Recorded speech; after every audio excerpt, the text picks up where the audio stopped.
59वां सर्ग। प्रहस्त के मारे जाने से दुखी हुए रावण का स्वयं ही युद्ध के लिए पधारना, उसके साथ आए हुए मुख्य वीरों का परिचय, रावण की मार से सुग्रीव का अचेत होना, लक्ष्मण का युद्ध में आना, हनुमान और रावण में थप्पड़ों की मार, रावण द्वारा नील का मूर्छित होना, लक्ष्मण का शक्ति के आघात से मूर्छित एवं सचेत होना तथा श्रीराम से परास्त होकर रावण का लंका में घुस जाना। वानर श्रेष्ठ नील के द्वारा युद्धस्थल में उस राक्षस सेनापति प्रहस्त के मारे जाने पर समुद्र के समान वेगशालिनी और भयानक आयुधों से युक्त वह राक्षस राज की सेना भाग चली। 1। राक्षसों ने निशाचर राज रावण के पास जाकर अग्निपुत्र नील के हाथ से प्रहस्त के मारे जाने का समाचार सुनाया। उनकी वह बात सुनकर राक्षस राज रावण को बड़ा क्रोध हुआ। 2। युद्धस्थल में प्रहस्त मारा गया। ये सुनते ही वो क्रोध से तमतमा उठा, किंतु थोड़ी ही देर में उसका चित्त उसके लिए शोक से व्याकुल हो गया। अतः वह मुख्य देवताओं से बातचीत करने वाले इंद्र की भांति राक्षस सेना के मुख्य अधिकारियों से बोला। 3। शत्रुओं को नगण्य समझकर उनकी अवहेलना नहीं करनी चाहिए। मैं जिन्हें बहुत छोटा समझता था, उन्हीं शत्रुओं ने मेरे उस सेनापति को सेवकों और हाथियों सहित मार गिराया, जो इंद्र की सेना का भी संहार करने में समर्थ था। 4। अब मैं शत्रुओं के संहार और अपनी विजय के लिए बिना कोई विचार किए स्वयं ही उस अद्भुत युद्ध के मुहाने पर जाऊंगा। 5। जैसे प्रज्वलित आग वन को जला देती है, उसी तरह आज अपने बाण समूहों से वानरों की सेना तथा लक्ष्मण सहित श्रीराम को मैं भस्म कर डालूंगा। आज वानरों के रक्त से मैं इस पृथ्वी को तृप्त करूंगा। 6। ऐसा कहकर वह देवराज का शत्रु रावण अग्नि के समान प्रकाशमान रथ पर सवार हुआ। उसके रथ में उत्तम घोड़ों के समूह जुटे हुए थे। वह अपने शरीर से भी प्रज्वलित अग्नि के समान उद्भासित हो रहा था। 7। उसके प्रस्थान करते समय शंख, भेरी और पणव आदि बाजे बजने लगे। योद्धा लोग ताल ठोकने, गर्जने और सिंहनाद करने लगे। वंदीजन पवित्र स्तुतियों द्वारा राक्षसराज शिरोमणि रावण की भलीभांति समाराधना करने लगे। इस प्रकार उसने यात्रा की। 8। पर्वत और मेघों के समान काले एवं विशाल रूप वाले मांसाहारी राक्षसों से, जिनके नेत्र प्रज्वलित अग्नि के समान उद्दीप्त हो रहे थे, घिरा हुआ राक्षस राजाधिराज रावण भूतगणों से घिरे हुए देवेश्वर रुद्र के समान शोभा पाता था। 9। महातेजस्वी रावण ने लंकोपुरी से सहसा निकलकर महासागर और मेघों के समान गर्जना करने वाली उस भयंकर वानर सेना को देखा, जो हाथों में पर्वत, शिखर एवं वृक्ष लिए युद्ध के लिए तैयार थी। 10। उस अत्यंत प्रचंड राक्षस सेना को देखकर नागराज शेष के समान भुजा वाले वानर सेना से घिरे हुए तथा पुष्ट शोभा संपत्ति से युक्त श्रीरामचंद्र जी ने शस्त्रधारियों में श्रेष्ठ विभीषण से पूछा। 11। जो नाना प्रकार की ध्वजा, पताकाओं और छत्रों से सुशोभित, प्रास, खड्ग और शूल आदि अस्त्र शस्त्रों से संपन्न, अजेय, निडर योद्धाओं से सेवित और महेंद्र पर्वत जैसे विशालकाय हाथियों से भरी हुई है, ऐसी यह सेना किसकी है? 1-2। इंद्र के समान बलशाली विभीषण श्रीराम की उपर्युक्त बात सुनकर महामना राक्षस शिरोमणियों के बल एवं सैनिक शक्ति का परिचय देते हुए उनसे बोले। 13। राजन, ये जो महामनस्वी वीर हाथी की पीठ पर बैठा है, जिसका मुख नवोदित सूर्य के समान लाल रंग का है तथा जो अपने भार से हाथी के मस्तक में कंपन उत्पन्न करता हुआ इधर आ रहा है, इसे आप अकंपन समझें। 14। यह अकंपन हनुमान जी के द्वारा मारे गए अकंपन से भिन्न है। वो जो रथ पर चढ़ा हुआ है, जिसकी ध्वजा पर सिंह का चिन्ह है, जिसके दांत हाथी के समान उग्र और बाहर निकले हुए हैं तथा जो इंद्रधनुष के समान कांतिमान धनुष हिलाता हुआ आ रहा है, उसका नाम इंद्रजित है। वो वरदान के प्रभाव से बड़ा प्रबल हो गया है। 15। ये जो विंध्याचल, अस्ताचल और महेंद्रगिर के समान विशालकाय, अतिर्थी एवं अतिशय वीर धनुष लिए रथ पर बैठा है तथा अपने अनुपम धनुष को बारंबार खींच रहा है, इसका नाम अतिकाय है। इसकी काया बहुत बड़ी है। 16। जिसके नेत्र प्रातः काल उदित हुए सूर्य के समान लाल हैं तथा जिसकी आवाज घंटा की ध्वनि से भी उत्कृष्ट है, ऐसे क्रूर स्वभाव वाले गजराज पर आरूढ़ होकर जो जोर जोर से गर्जना कर रहा है, वो महामनस्वी वीर महोदर नाम से प्रसिद्ध है। 17। जो सांकालीन मेघ से युक्त पर्वत की सी आभा वाले और सुवर्णमय आभूषणों से विभूषित घोड़े पर चढ़कर चमकीले प्रास भाले को हाथ में लिए इधर आ रहा है। इसका नाम पिशाच है। यह वज्र के समान वेगशाली योद्धा है। 18 जिसने वज्र के वेग को भी अपना दास बना लिया है और जिससे बिजली की सी प्रभा छिटकती रहती है, ऐसे तीखे त्रिशूल को हाथ में लिए जो ये चंद्रमा के समान श्वेत कांति वाले साड़ पर चढ़कर युद्धभूमि में आ रहा है, ये यशस्वी वीर त्रिशरा एक है। 19 1 ये त्रिशरा जनस्थान में मारे गए त्रिशरा से भिन्न है। ये रावण का पुत्र है और वह भाई था, जिसका रूप मेघ के समान काला है, जिसकी छाती उभरी हुई चौड़ी और सुंदर है, जिसकी ध्वजा पर नागराज वासुकी का चिन्ह बना हुआ है तथा जो एकाग्रचित हो अपने धनुष को हिलाता और खींचता आ रहा है, वह कुंभ नामक योद्धा है। 20 जो सुवर्ण और वज्र से जटित होने के कारण दीप्तिमान तथा इंद्रनील मणि से मंडित होने के कारण धूमयुक्त अग्नि सा प्रकाशित होता है, ऐसे परिघ को हाथ में लेकर जो राक्षस सेना की ध्वजा के समान आ रहा है, उसका नाम निकुंभ है। उसका पराक्रम घोर एवं अद्भुत है। 21 ये जो धनुष खड्ग और बाण समूह से भरे हुए ध्वजा पताका से अलंकृत तथा प्रज्वलित अग्नि के समान देदीप्यमान रथ पर आरूढ़ हो अतिशय शोभा पा रहा है, वो ऊंचे कद का योद्धा नरांतक 2 है। वह पहाड़ों की चोटियों से युद्ध करता है। 22 2 यह नरांतक रावण का पुत्र है।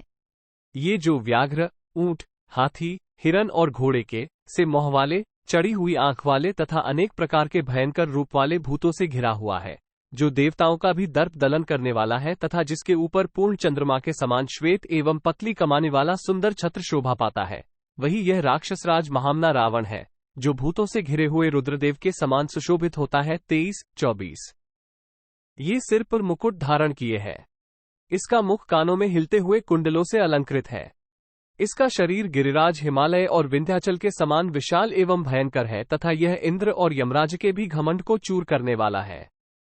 देखिए, ये राक्षसराज साक्षात सूर्य के समान प्रकाशित हो रहा है। 25 तब शत्रुघ्न श्रीराम ने विभीषण को इस प्रकार उत्तर दिया, अहो, राक्षसराज रावण का तेज तो बहुत ही बड़ा चढ़ा और देदीप्यमान है। 26 रावण अपनी प्रभा से सूर्य की ही भांति ऐसी शोभा पा रहा है कि इसकी ओर देखना कठिन हो रहा है। तेजोमंडल से व्याप्त होने के कारण इसका रूप मुझे स्पष्ट नहीं दिखाई देता। 27 इस राक्षसराज का शरीर जैसा सुशोभित हो रहा है, ऐसा तो देवता और दानव वीरों का भी नहीं होगा। इस महाकाय राक्षस के सभी योद्धा पर्वतों के समान विशाल हैं। सभी पर्वतों से युद्ध करने वाले हैं और सब के सब चमकीले अस्त्र शस्त्र लिए हुए हैं।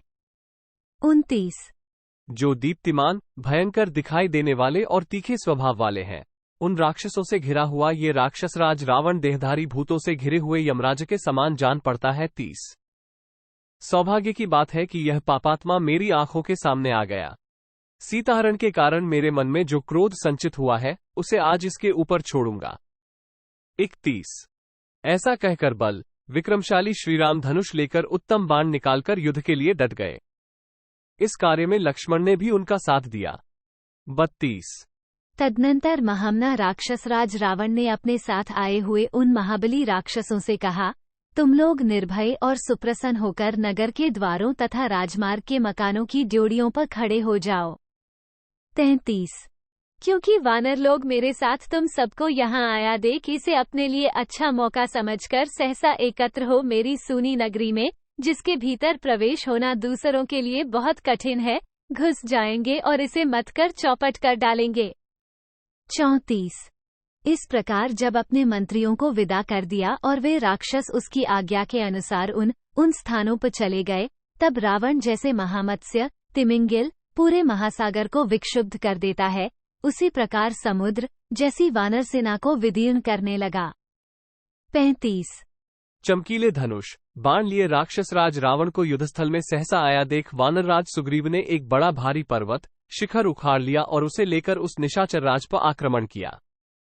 36 अनेक वृक्षों और शिखरों से युक्त उस महान शैल शिखर को सुग्रीव ने रावण पर दे मारा।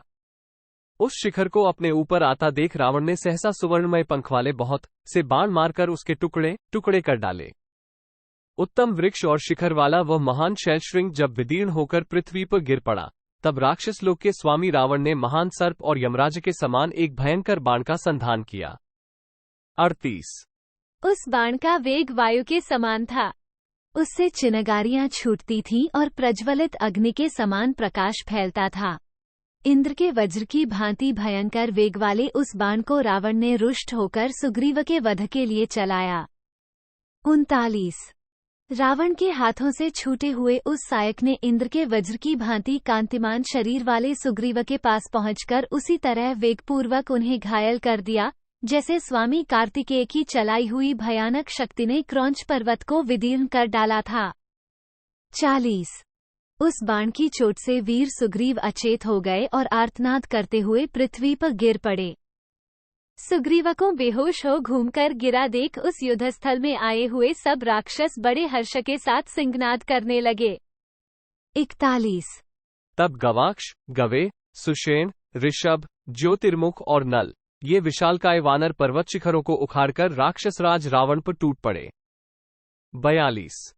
परंतु निशाचरों के राजा रावण ने सैकड़ों तीखे बाण छोड़कर उन सबके प्रहारों को व्यर्थ कर दिया और उन वानरेश्वरों को भी सोने के विचित्र पंख वाले बाण समूहों द्वारा क्षत विक्षत कर दिया। देवद्रोही रावण के बाणों से घायल हो वे भीमकाय वानरेंद्रगण धरती पर गिर पड़े। 43 1/2। फिर तो रावण ने अपने बाण समूहों द्वारा उस भयंकर वानर सेना को आच्छादित कर दिया। रावण के बाणों से पीड़ित और डरे हुए वीर वानर उसकी मार खाकर जोर जोर से चीत्कार करते हुए धराशायी होने लगे। रावण के सायकों से पीड़ित हो बहुत से वानर शरणागत वत्सल भगवान श्रीराम की शरण में गए। तब धनुर्धर महात्मा श्रीराम सहसा धनुष लेकर आगे बढ़े। उसी समय लक्ष्मण जी ने उनके सामने आकर हाथ जोड़ उनसे ये यथार्थ वचन कहे। 45 46। आर्य, इस दुरात्मा का वध करने के लिए तो मैं ही पर्याप्त हूँ। प्रभु, आप मुझे आज्ञा दीजिए, मैं इसका नाश करूँगा। 47। उनकी बात सुनकर महातेजस्वी सत्यपराक्रमी श्रीराम ने कहा, अच्छा लक्ष्मण, जाओ, किंतु संग्राम में विजय पाने के लिए पूर्ण प्रयत्नशील रहना। 48। क्योंकि रावण महान बल विक्रम से संपन्न है, ये युद्ध में अद्भुत पराक्रम दिखाता है। रावण यदि अधिक कुपित होकर युद्ध करने लगे तो तीनों लोकों के लिए इसके वेग को सहन करना कठिन हो जाएगा। 49। तुम युद्ध में रावण के छिद्र देखना, उसकी कमजोरियों से लाभ उठाना और अपने छिद्रों पर भी दृष्टि रखना, कहीं शत्रु उनसे लाभ न उठाने पाए। एकाग्रचित हो पूरी सावधानी के साथ अपनी दृष्टि और धनुष से भी आत्मरक्षा करना। 50।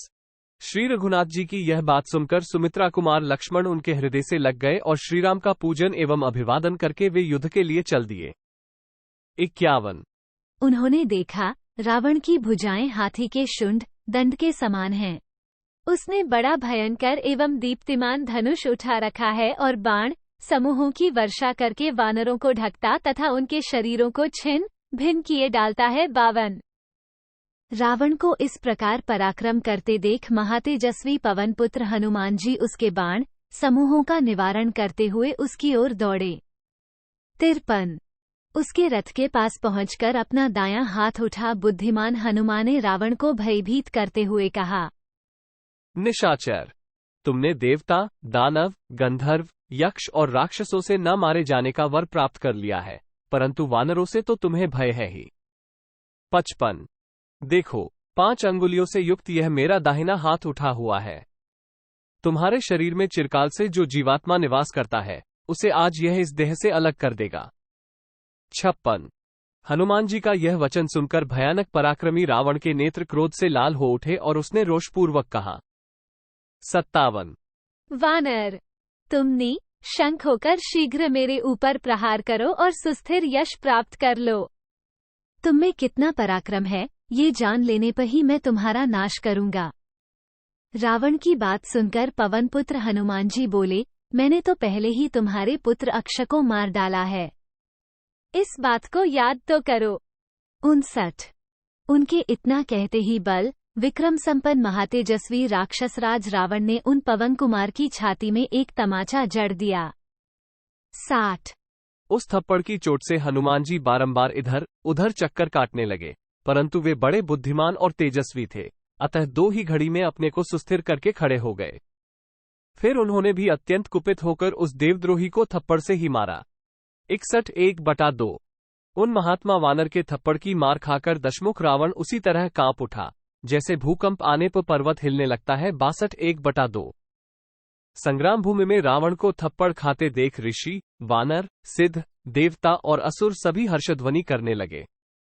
63:1। तदनंतर महातेजस्वी रावण ने संभल कर कहा, शाबाश वानर, शाबाश, तुम पराक्रम की दृष्टि से मेरे प्रशंसनीय प्रतिद्वंद्वी हो। 64:1। रावण के ऐसा कहने पर पवन कुमार हनुमान ने कहा, रावण, तू अब भी जीवित है, इसलिए मेरे पराक्रम को धिक्कार है। 65:2। दुर्बुद्धे, अब तुम एक बार और मुझ पर प्रहार करो। बढ़कर बातें क्यों बना रहे हो? तुम्हारे प्रहार के पश्चात जब मेरा मुक्का पड़ेगा तब वह तुम्हें तत्काल यमलोक पहुंचा देगा। 66:1। हनुमान जी की इस बात से रावण का क्रोध प्रज्वलित हो उठा। उसकी आंखें लाल हो गईं। उस पराक्रमी राक्षस ने बड़े यत्न से दाहिना मुक्का तानकर हनुमान जी की छाती में वेगपूर्वक प्रहार किया। 67:68। छाती में चोट लगने पर हनुमान जी पुनः विचलित हो उठे। महाबली हनुमान जी को उस समय विह्वल देख अतिर्थी रावण रथ के द्वारा शीघ्र ही नील पर जा चढ़ा। राक्षसों के राजा प्रतापी दशग्रीव ने शत्रुओं के मर्म को विदीर्ण करने वाले सर्पतुल्य भयंकर बाणों द्वारा वानर सेनापति नील को संताप देना आरंभ किया। 70:71। उसके बाण समूहों से पीड़ित हुए वानर सेनापति नील ने उस राक्षस राज पर एक ही हाथ से पर्वत का एक शिखर उठाकर चलाया। 72। इतने ही में तेजस्वी महामना हनुमान जी भी संभल गए और पुनः युद्ध की इच्छा से रावण की ओर देखने लगे। उस समय राक्षसराज रावण नील के साथ उलझा हुआ था। हनुमान जी ने उससे रोषपूर्वक कहा, ओ निशाचर, इस समय तुम दूसरे के साथ युद्ध कर रहे हो, अतः अब तुम पर धावा करना मेरे लिए उचित न होगा। उधर महातेजस्वी रावण ने नील के चलाए हुए पर्वत शिखर पर तीखे अग्रभाग वाले 7 बाण मारे, जिससे वो टूट फूट कर पृथ्वी पर बिखर गया। 75। उस पर्वत शिखर को बिखरा हुआ देख शत्रुवीरों का संहार करने वाले वानर सेनापति नील प्रलयकाल की अग्नि के समान क्रोध से प्रज्वलित हो उठे। 76। उन्होंने युद्धस्थल में अश्वकर्ण, साल, खिले हुए आम्र तथा अन्य नाना प्रकार के वृक्षों को उखाड़कर रावण पर चलाना आरंभ किया। 77। रावण ने उन सब वृक्षों को सामने आने पर काट गिराया और अग्निपुत्र नील पर बाणों की भयानक वर्षा की। जैसे मेघ किसी महान पर्वत पर जल की वर्षा करता है, उसी तरह रावण ने जब नील पर बाण समूहों की वर्षा की, तब वे छोटा सा रूप बनाकर रावण की ध्वजा के शिखर पर चढ़ गए। 79। अपनी ध्वजा के ऊपर बैठे हुए अग्निपुत्र नील को देखकर रावण क्रोध से जल उठा और उधर नील जोर से गर्जना करने लगे। 80। नील को कभी रावण की ध्वजा पर, कभी धनुष पर और कभी मुकुट पर बैठा देख श्रीराम, लक्ष्मण और हनुमान जी को भी बड़ा विस्मय हुआ। 81। वानर नील की वह फुर्ती देखकर महातेजस्वी रावण को भी बड़ा आश्चर्य हुआ और उसने अद्भुत तेजस्वी आग्नेयास्त्र हाथ में लिया। 82। नील की फुर्ती से रावण को घबराया हुआ देख हर्ष का अवसर पाकर सब वानर बड़ी प्रसन्नता के साथ किलकारियां भरने लगे। 83। उस समय वानरों के हर्षनाद से रावण को बड़ा क्रोध हुआ, साथ ही हृदय में घबराहट छा गई थी, इसलिए वो कर्तव्य का कुछ निश्चय नहीं कर सका। तदनंतर निशाचर रावण ने आग्नेयास्त्र से अभिमंत्रित बाण हाथ में लेकर ध्वज के अग्रभाग पर बैठे हुए नील को देखा। 85। देखकर महातेजस्वी राक्षसराज रावण ने उनसे कहा, वानर, तुम उच्च कोटि की माया के साथ ही अपने भीतर बड़ी फुर्ती भी रखते हो। 86। वानर, यदि शक्तिशाली हो तो मेरे बाण से अपने जीवन की रक्षा करो। यद्यपि तुम अपने पराक्रम के योग्य ही भिन्न प्रकार के कर्म कर रहे हो, तथापि मेरा छोड़ा हुआ दिव्यास्त्र प्रेरित बाण जीवन रक्षा की चेष्टा करने पर भी तुम्हें प्राणहीन कर देगा। 87, 88। ऐसा कहकर महाबाहु राक्षसराज रावण ने आग्नेयास्त्रयुक्त बाण का संधान करके उसके द्वारा सेनापति नील को मारा। 89। उसके धनुष से छूटे हुए उस बाण ने नील की छाती पर गहरी चोट की। वे उसकी आंच से जलते हुए सहसा पृथ्वी पर गिर पड़े 90। यद्यपि नील ने पृथ्वी पर घुटने टेक दिए, तथापि पिता अग्निदेव के महात्म्य से और अपने तेज के प्रभाव से उनके प्राण नहीं निकले। 91। वानर नील को अचेत हुआ देख रणोत्सुक रावण ने मेघ की गर्जन के समान गंभीर ध्वनि करने वाले रथ के द्वारा सुमित्रा कुमार लक्ष्मण पर धावा किया। 92। युद्धभूमि में सारी वानर सेना को आगे बढ़ने से रोककर वो लक्ष्मण के पास पहुंच गया और प्रज्वलित अग्नि के समान सामने खड़ा हो प्रतापी राक्षसराज रावण अपने धनुष की टंकार करने लगा। 93। उस समय अपने अनुपम धनुष को खींचते हुए रावण से उदार शक्तिशाली लक्ष्मण ने कहा, निशाचर राज, समझ लो, मैं आ गया। अतः अब तुम्हें वानरों के साथ युद्ध नहीं करना चाहिए। 94। लक्ष्मण की यह बात गंभीर ध्वनि से युक्त थी और उनकी प्रत्यंचा से भी भयानक टंकार ध्वनि हो रही थी। उसे सुनकर युद्ध के लिए उपस्थित हुए सुमित्रा कुमार के निकट जा राक्षसों के राजा रावण ने रोषपूर्वक कहा, रघुवंशी राजकुमार, सौभाग्य की बात है कि तुम मेरी आंखों के सामने आ गए। तुम्हारा शीघ्र ही अंत होने वाला है, इसीलिए तुम्हारी बुद्धि विपरीत हो गई है। अब तुम मेरे बाण समूहों से पीड़ित हो इसी क्षण यमलोक की यात्रा करोगे। 96। सुमित्रा कुमार लक्ष्मण को उसकी बात सुनकर कोई विस्मय नहीं हुआ। उसके दांत बड़े ही तीखे और उत्कट थे और वो जोर जोर से गर्जना कर रहा था। उस समय सुमित्रा कुमार ने उससे कहा, राजन, महान प्रभावशाली पुरुष तुम्हारी तरह केवल गर्जना नहीं करते हैं, कुछ पराक्रम करके दिखाते हैं। पापाचारियों में अग्रगण्य रावण, तुम तो झूठे ही डींग हाँकते हो। 97। राक्षसराज, तुमने सूने घर से जो चोरी एक असहाय नारी का अपहरण किया, इसी से मैं तुम्हारे बल, वीर्य, प्रताप और पराक्रम को अच्छी तरह जानता हूँ। इसीलिए हाथ में धनुष बाण लेकर सामने खड़ा हूँ। आओ युद्ध करो, व्यर्थ बातें बनाने से क्या होगा। 98। उनके ऐसा कहने पर कुपित हुए राक्षसराज ने उन पर सुंदर पंख वाले 7 बाण छोड़े, परंतु लक्ष्मण ने सोने के बने हुए विचित्र पंखों से सुशोभित और तेज धार वाले बाणों से उन सबको काट डाला। 99। जैसे बड़े बड़े सर्पों के शरीर के टुकड़े टुकड़े कर दिए जाया, उसी प्रकार अपने समस्त बाणों को सहसा खंडित हुआ देख लंकापति रावण क्रोध के वशीभूत हो गया और उसने दूसरे तीखे बाण छोड़े। 100। परंतु श्रीराम के छोटे भाई लक्ष्मण इससे विचलित नहीं हुए। उन्होंने अपने धनुष से बाणों की भयंकर वर्षा की और क्षूर, अर्धचंद्र, उत्तम कर्णी तथा भल्ल जाति के बाणों द्वारा रावण के छोड़े हुए उन सब बाणों को काट डाला। 101। उन सभी बाण समूहों को निष्फल हुआ देख राक्षसराज रावण लक्ष्मण की फुर्ती से आश्चर्यचकित रह गया और उन पर पुनः तीखे बाण छोड़ने लगा। 102। देवराज इंद्र के समान पराक्रमी लक्ष्मण ने भी रावण के वध के लिए वज्र के समान भयानक वेग और तीखी धार वाले पैने बाणों को, जो अग्नि के समान प्रकाशित हो रहे थे, धनुष पर रखा। 103। परंतु राक्षसराज ने उन सभी तीखे बाणों को काट डाला और ब्रह्मा जी के दिए हुए कालाग्नि के समान तेजस्वी बाण से लक्ष्मण जी के ललाट पर चोट की। 104। रावण के उस बाण से पीड़ित हो लक्ष्मण जी विचलित हो उठे। उन्होंने हाथ में जो धनुष ले रखा था, उसकी मुट्ठी ढीली पड़ गई। फिर उन्होंने बड़े कष्ट से होश संभाला और देवद्रोही रावण के धनुष को काट दिया। 105। धनुष कट जाने पर रावण को लक्ष्मण ने 3 बाण मारे, जो बहुत ही तीखे थे। उन बाणों से पीड़ित हो राजा रावण व्याकुल हो गया और बड़ी कठिनाई से वो फिर सचेत हो सका। 106।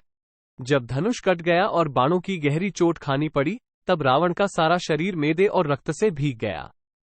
उस अवस्था में उस भयंकर शक्तिशाली देवद्रोही राक्षस ने युद्धस्थल में ब्रह्मा जी की दी हुई शक्ति उठा ली। 107। वो शक्ति धूमयुक्त अग्नि के समान दिखाई देती थी और युद्ध में वानरों को भयभीत करने वाली थी। राक्षस राज के स्वामी रावण ने वो जलती हुई शक्ति बड़े वेग से सुमित्रा कुमार पर चलाई। 108। अपनी ओर आती हुई उस शक्ति पर लक्ष्मण ने अग्नितुल्य तेजस्वी बहुत से बाणों तथा अस्त्रों का प्रहार किया, तथापि वह शक्ति दशरथ कुमार लक्ष्मण के विशाल वक्ष स्थल में घुस गई। 109।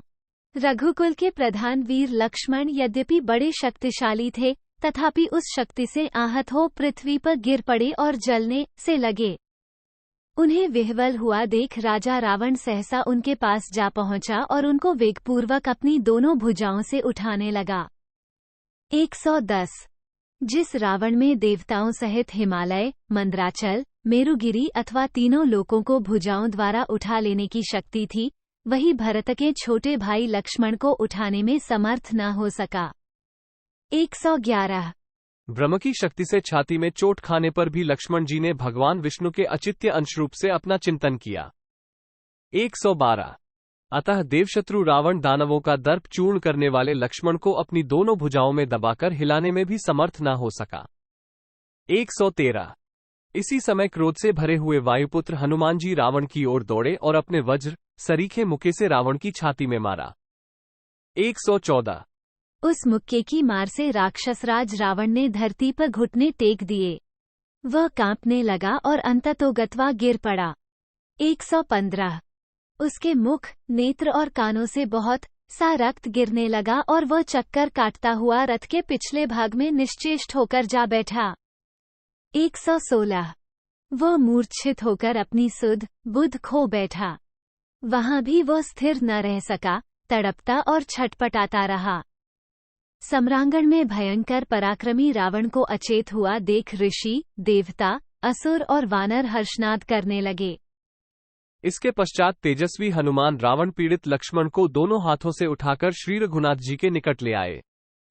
118। 1/2। हनुमान जी के सौहार्द और उत्कट भक्तिभाव के कारण लक्ष्मण जी उनके लिए हल्के हो गए। शत्रुओं के लिए तो वे अब भी अकंपनीय थे, वे उन्हें हिला नहीं सकते थे। 119। युद्ध में पराजित हुए लक्ष्मण को छोड़कर वो शक्ति पुनः रावण के रथ पर लौट आई। 120। थोड़ी देर में होश में आने पर महातेजस्वी रावण ने फिर विशाल धनुष उठाया और पैने बाण हाथ में लिए।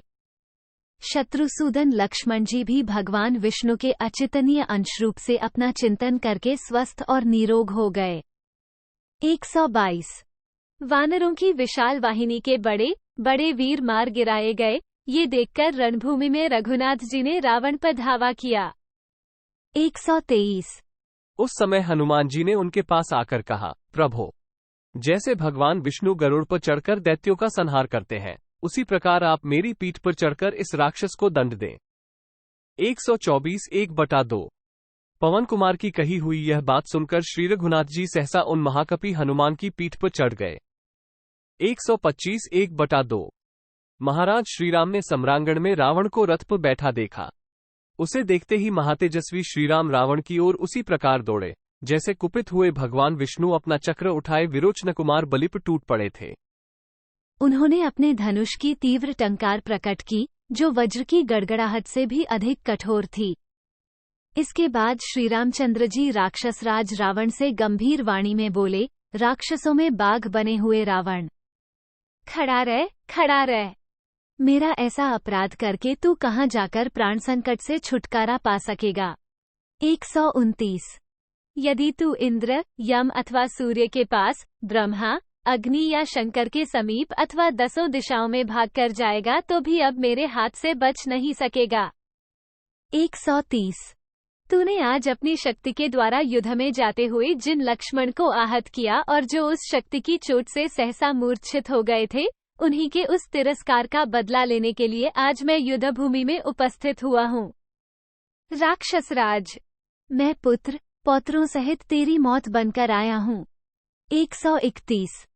रावण, तेरे सामने खड़े हुए इस रघुवंशी राजकुमार ने ही अपने बाणों द्वारा जनस्थान निवासी उन 14,000 राक्षसों का संहार कर डाला था, जो अद्भुत एवं दर्शनीय योद्धा थे और उत्तमोत्तम अस्त्र शस्त्रों से संपन्न थे। 132। श्री रामचंद्र जी की यह बात सुनकर महाबली राक्षसराज रावण महान रोष से भर गया। उसे पहले के वैर का स्मरण हो आया और उसने कालाग्नि की शिखा के समान दीप्तिशाली बाणों द्वारा रणभूमि में श्री रघुनाथ जी का वाहन बने हुए महान वेगशाली वायुपुत्र हनुमान को अत्यंत घायल कर दिया। 133। 134। युद्धस्थल में उस राक्षस के सायकों से आहत होने पर भी स्वाभाविक तेज से संपन्न हनुमान जी का शौर्य और भी बढ़ गया। 135। वानर शिरोमणि हनुमान को रावण ने घायल कर दिया, ये देखकर महातेजस्वी श्रीराम क्रोध के वशीभूत हो गए। 136। फिर तो उन भगवान श्रीराम ने आक्रमण करके पहिए, घोड़े, ध्वजा, छत्र, पताका, सारथी, अशनी, शूल और खड्ग सहित उसके रथ को अपने पैने बाणों से तिल तिल करके काट डाला। 137। जैसे भगवान इंद्र ने वज्र के द्वारा मेरु पर्वत पर आघात किया हो, उसी प्रकार प्रभु श्री रामचंद्र जी ने वज्र और अश्नि के समान तेजस्वी बाण से इंद्र शत्रु रावण की विशाल एवं सुंदर छाती में वेगपूर्वक आघात किया। जो राजा रावण वज्र और अश्नि के आघात से भी कभी क्षुब्ध एवं विचलित नहीं हुआ था, वही वीर उस समय श्री रामचंद्र जी के बाणों से घायल हो अत्यंत आर्त एवं कंपित हो उठा और उसके हाथ से धनुष छूटकर गिर पड़ा। 139। रावण को व्याकुल हुआ देख महात्मा श्री रामचंद्र जी ने एक चमचमाता हुआ अर्धचंद्राकार बाण हाथ में लिया और उसके द्वारा राक्षस राज का सूर्य के समान देदीप्यमान मुकुट सहसा काट डाला। 140। उस समय धनुष न होने से रावण विषहीन सर्प के समान अपना प्रभाव खो बैठा था। सांकाल में जिसकी प्रभा शांत हो गई हो, उस सूर्यदेव के समान निस्तेज हो गया था तथा मुकुटों का समूह कट जाने से श्रीहीन दिखाई देता था।